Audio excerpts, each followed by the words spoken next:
You know, I've been recovering for 42 years. It requires some kind of spiritual awakening, a massive realignment of your personality in order to walk away from addiction and to end the tyranny of the impulses that are biological impulse. The only way to overcome a biological impulse is with a spiritual fire. Yes. I would also say this, that it's, addiction is about isolation and it's about detachment from community. And trauma. Right. And detachment from that spiritual connection, right? And you have to reconnect people with their community. So that, all of us. And their history and their culture and whatever is meaningful to them. And ultimately, our connection to God. God talks to us through many vectors, through religion and through great books, those religions, through wise people, through art and literature and poetry and music. Yep.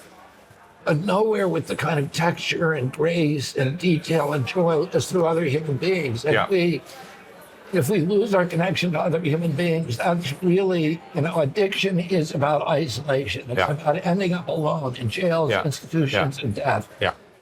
And we have to reestablish it. I'll say something else about the natives, about Indian country, which is they're being mass poisoned by food. They have sensitivities. Oh, yeah. Highest diabetes rate in the world now are Samoans and on American Indian reservations.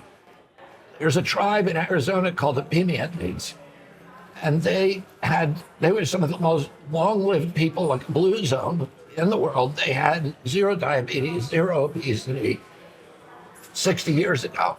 Today they have 50% diabetes rate. They have a basic 80% or 90% obesity. Yeah. And their average lifespan is around 47 years old. It used to be around 80. Yeah.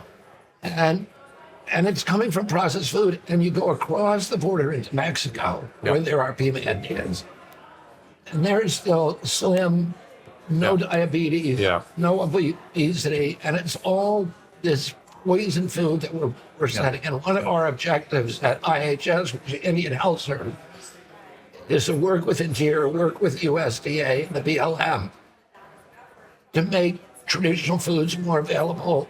Salmon, the bison, wild rice, all of the things that that made them healthy. Yeah. And if you have bad health, there's some data that came out the other day about an experiment that was done in prisons and juvenile detention centers, where the violence rate, when the diet was changed to whole food, the violence decreased by 100%. The juvenile detention facility is about 70 to 80% the prisons. And so, the food is hurting us, not just our health, but our mental health as well. Oh, the mental health piece right now is so massive. I know you have a vision for sort of, I don't know what you would name for the addiction farms or addiction camps or farms. Like what you went to yourself. But I would love to help you with that when the time comes, because we're going to have to, people are so far gone with their brain and mental health problems, and we're going to have to get them in shape to go to your farms. And that's going to be, which I totally endorse, but we have to get them to the point where that's possible.